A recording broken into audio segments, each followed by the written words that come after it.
Rose River Memorial is a commemorative installation, sculptural artwork by Los Angeles-based artist Marcos Lutyens. The artwork is comprised of over 10,000 felt roses made of recycled plastic bottles. When I started the Rose River Memorial, I was very concerned about mental health in the community, and also how children and kids were dealing with the whole idea of what this pandemic was, because in our lifetimes there's never been anything like this. So I think parents had a lot of difficulty trying to explain to children what was going on.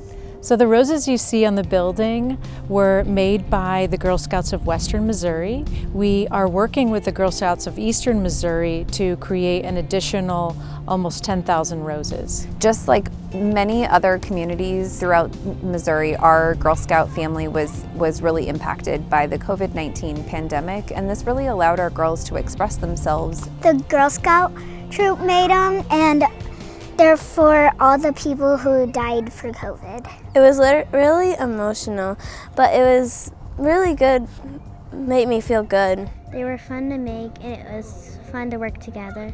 We had circle felt, and then we cut them, and we cut them in the circle, and then we glued it. My favorite part was making them, because you make them so easily, and each one means so much. Community service is an integral part of being a Girl Scout.